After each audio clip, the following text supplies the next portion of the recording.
विधानसभा चुनाव में Chirag Paswan hot cake बने हुए हैं और हॉट केक बनने के पीछे बीजेपी की बड़ी रणनीति है। आपको ध्यान होगा कि 2020 में क्या हुआ था। चिराग पासवान ने कई पार्टियों को नुकसान पहुंचाया था, यानी कि उन्होंने न किसी को समर्थन दिया था और न ही किसी का साथ लिया था और अकेले मैदान में उतरे थे। खुद की परीक्षा की बात कही थी कि खुद की ये परीक्षा दे रहे हैं कि हमारी क्या स्थिति है, और उसमें कई पार्टियों को नुकसान झेलना पड़ा था। उसमें जेडीयू भी शामिल थी। 2025 का समय कुछ और है, केंद्र में मंत्री हैं, सांसद हैं, लेकिन खेल वही है। खेल वही है। इसमें बीजेपी बड़ा गेम प्लान जो है वो करके बैठी है। जो चर्चाएं चल रही है कि चिराग पासवान विधानसभा का चुनाव लड़ेंगे और वो उनकी पार्टी की तरफ से कहा जा रहा है कि वो मुख्यमंत्री पद के दावेदार होंगे।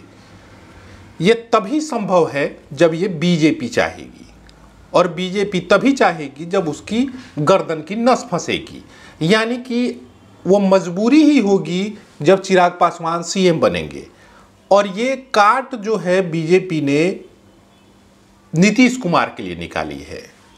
ये खबर जो है थोड़ी सी अनपच लग रही होगी, लेकिन ये सच्चाई है। नीतीश कुमार को लेकर के एंटी इनकम्बेंसी बीजेपी ने बहुत पहले भांप लिया था। बीजेपी को लगता है कि एक चेहरा चिराग पासवान की तरफ से दिया जाए, उनकी पार्टी की तरफ से चिराग पासवान का चेहरा बनाया जाए, दूसरी तरफ से नीतीश कुमार हो, यानी कि एनडीए में ही दो सीएम का फेस हो, लोग कंफ्यूज हों, कुछ वोट प्रतिशत चिराग पासवान के नाम पर बढ़े, जो नुकसान नीतीश कुमार के नाम पर होगा। और आगे इसकी रणनीति क्या है वो उस पर भी हम डिटेल से बात करेंगे कि आखिर बीजेपी की रणनीति क्या है। बीजेपी चाहती है कि चुनाव में उतरे तीन बड़े दल हैं एनडीए में, बीजेपी, जेडीयू और एलजेपी रामविलास। सीट के बंटवारे में ये तय मानिए कि जेडीयू और बीजेपी समान सीटों पर लड़ेगी, यानी कि लगभग 100 सीटों पर लड़ने की बात कही जा रही है। पिछली बार जेडीयू को ज़्यादा नुकसान हुआ था, बीजेपी बड़ी पार्टी बनी थी गठबंधन में। लेकिन इस बार बीजेपी ये सोच रही है कि अगर हम लोग बीजेपी और ज़रूरत पड़ी तो एलजेपी रामविलास को मिलकर के सरकार बनाएंगे, नीतीश कुमार को साइड कर दिया जाएगा, लेकिन अभी फिलहाल साथ में लड़ेंगे। यानी कि बीजेपी एक तीर से दो निशाना चाहती है। अगर बीजेपी को कम सीटें आई, अगर ज़्यादा सीटों की ज़रूरत पड़ी तो वो जेडीयू के साथ मिलकर के सरकार बनाएगी। अगर थोड़े बहुत सीट कम पड़ गए बीजेपी को तो हो सकता है कि जेडीयू को साइड करके, नीतीश कुमार को साइड करके और चिराग पासवान को मुख्यमंत्री बना दें। ऐसे कयास लगाए जा रहे हैं, यानी कि बीजेपी के जो थिंक टैंक है वो इस बात पर विचार कर रहे हैं, इस पर फैसला लिया जा चुका है।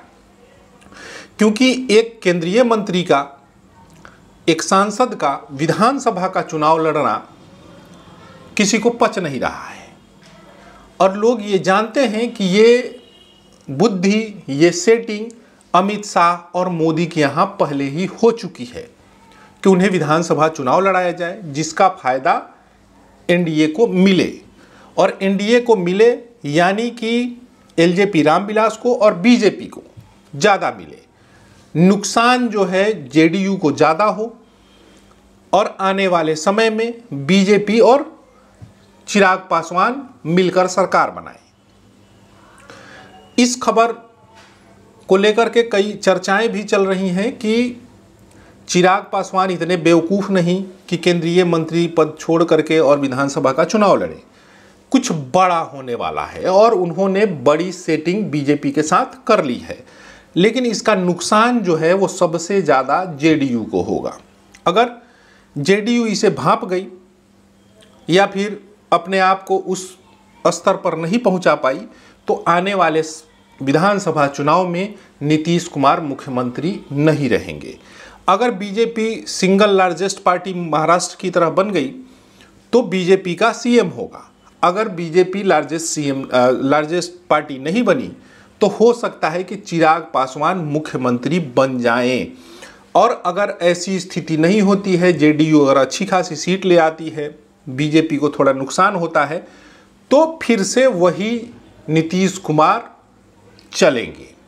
लेकिन चर्चा ये है कि बीजेपी गेम प्लान अपना तैयार कर चुकी है, तैयारी कर चुकी है और उसको इम्प्लीमेंट करने का काम किया जा रहा है, जो धीरे धीरे सबके सामने आएगा। बिहार की राजनीति से जुड़ी अपडेट खबरों के लिए हमारे चैनल को सब्सक्राइब कीजिए, शेयर कीजिए, पसंद आए तो लाइक कीजिए, दोस्तों में बताइए। धन्यवाद।